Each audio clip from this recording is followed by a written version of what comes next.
ஃபார்மில் எத்தனை number of நான் ஜீரோ ரோஸ் இருக்குதுன்னு பார்க்கணும். அதாவது ஃபுல்லாக ஜீரோவாக இருந்துச்சுன்னா அந்த ரோவை விட்டுறணும். ஃபுல்லாக ஜீரோ இல்லாமல் ஒரு ஜீரோ 2 ஜீரோ இருக்கலாம், அது பிரச்சனை இல்லை.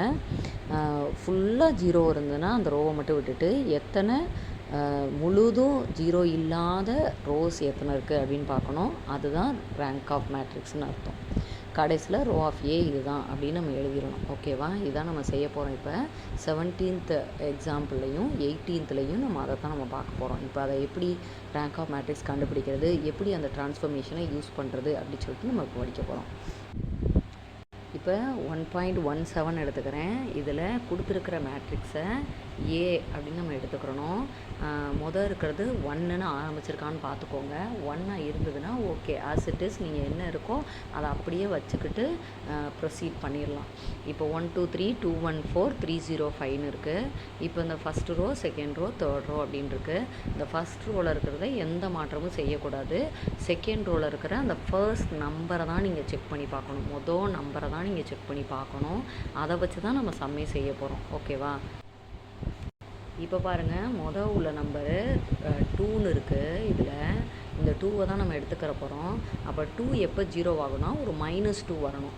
அப்போ இந்த 2க்கு நேராக அப்படியே மேலே பார்த்தீங்கன்னா -2 கிடையாது, அப்படியே கீழே பார்த்தாலும் -2 கிடையாது. அப்போ நம்ம என்ன பண்ணணும்னா மேலே உள்ள ஃபஸ்ட்டு ரோவை 2ஆல் நான் மல்டிப்ளை பண்ணணும். அப்போ 2ஆல் மல்டிப்ளை பண்ணுனா எல்லா ரோவையுமே 2ஆல் மல்டிப்ளை பண்ணி பென்சிலில் எழுதி வச்சுக்கோங்க. சும்மா பென்சில் எழுதிட்டு அப்புறம் கூட நீங்கள் அழிச்சிக்கலாம். இது 2, இங்கே 4, இங்கே 6 அப்படின்னு வச்சுக்கோங்க. 2ஆல் நான் மல்டிப்ளை பண்ணியிருக்கேன். நான் என்ன பண்ணினேன் அப்படின்றத கண்டிப்பாக இங்கே நம்ம எழுதணும். அதாவது நான் ரோ 2வை தான் இப்போ மாற்ற போகிறேன். இந்த ரோ 2 எப்படி மாறுதுன்னா ரோ 2 மைனஸ் 2R1. அதாவது நான் R1 ஃபுல்லும் 2ஆல் மல்டிப்ளை பண்ணி ரோ 2லேருந்து மைனஸ் பண்ணுறேன். அப்போ தான் எனக்கு 0 கிடைக்கும். சரியா? அதை வேலையை தான் செய்ய போகிறேன் நான். இப்போ பாருங்கள், இதிலேருந்து ரோ 2லேருந்து மைனஸ் பண்ணணும். அப்படி நீங்கள் மைனஸ் பண்ணி எழுதுனீங்கன்னா இப்போ ஃபஸ்ட்டு ரோ எந்த மாற்றமும் இருக்காது, அப்படியே இருக்கும். செகண்ட் ரோ பாருங்கள், 2 - 2னா இங்கே 0 ஆகிடும்.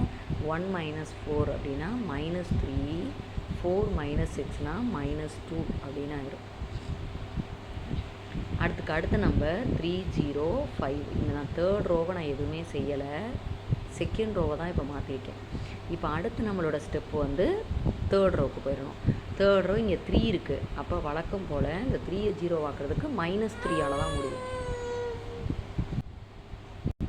3ஆல் மல்டிப்ளை பண்ணிக்கிறேன். மேலே பென்சில் எழுதிக்கோங்க. 3 6 9 ஆயிடும். அப்போ நான் இதையும் நான் எழுதணும். இது ரோ 3 எடுத்துக்கிறேன். ரோ 3யை 3ஆல் மல்டிப்ளை பண்ணேன். ரோ 3யை தான் மாற்றி எழுத போகிறேன். அப்போ ரோ 3 மைனஸ் 3R1ன்னு அர்த்தம்.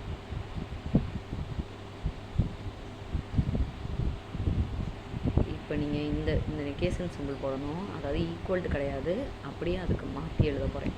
அதனால் இந்த சிம்பிள் போடணும். 1 2 3 0 -3 -2. உள்ளே இருக்க எலமெண்ட் எதுவுமே மாறாது. தேர்ட் ரோ 3 - 3னா 0 ஆயிரும். இங்கே -6 ஆயிரும். இது என்ன ஆகும்னா -4 ஆயிரும். அடுத்து வேறு ஏதாவது மாற்ற முடியுமா அப்படின்னு பார்த்தா இந்த 3 6 இங்கே -2 4 இருக்குது. இந்த 2 ரோவையும் பாருங்கள். இதை 0 ஆக்குறதுக்கு ஏதாவது வாய்ப்பு இருக்கான்னா கண்டிப்பாக 0 ஆக்க முடியும். எப்படின்னா இந்த 2 ரோக்குள்ளேயுமே நம்ம மைனஸ் பண்ணிக்கலாம், ப்ளஸ் பண்ணிக்கலாம். இந்த 0 0வாக தான் இருக்கும், அது மாற்றமே இருக்காது. மற்ற நம்பர் 0வாக இருக்கும். அப்போ நம்ம இப்போ என்ன செய்யணும்னா ரோ 2வை நான் 2ஆல் மல்டிப்ளை பண்ணுறேன். அப்போ இது 0 ஆயிரும். இது என்னென்னா -6ன்னு ஆகும். இது -4ன்னு ஆயிரும்.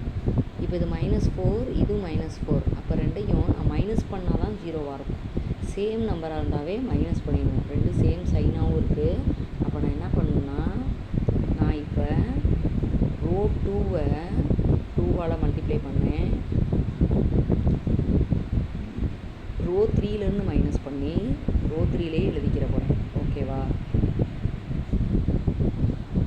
அப்போ என்ன வரும் பாருங்கள், இந்த ஃபஸ்ட்டு ரோ எந்த மாற்றமும் இருக்காது. நான் ரோ 3 தான் இப்போ மாற்றிருக்கேன். அப்போ 0 -3 -2 0 -6 -6 ரெண்டையும் மைனஸ் பண்ணோம்னா 0 இதுவும் 0. அவ்வளோதான். இதுக்கு மேலே இது 3 2ன்னு இருக்குது. இது அடுத்து 0 ஆக்குறதுக்கு வாய்ப்பு ரொம்ப கம்மி இல்லையா?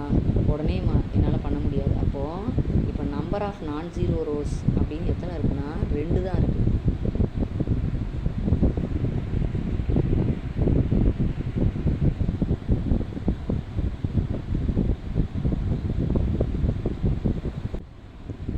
அப்போ நீங்கள் எழுதிடணும் there are 2 non-zero rows in a last row equivalent form. ஓகேவா? Form of a matrix. அப்போ ரோ ஆஃப் ஏ வந்து 2ன்னு அர்த்தம். 2 தான் இருக்குது. அப்போ ரோ ஆஃப் ஏ 2 அப்படின்னு எழுதிக்கணும். ஓகேவா? அதுக்கு அடுத்த ஸ்டெப்பு பாருங்கள். இதுதான் ரோ ஈக்குவலன்ட் ஃபார்ம். கடைசியில் இருக்கிறது ரோ ஈக்குவலன்ட் ஃபார்ம். அது வரைக்கும் இருக்கிறது எதுவுமே ரோ ஈக்குவலன்ட் ஃபார்ம்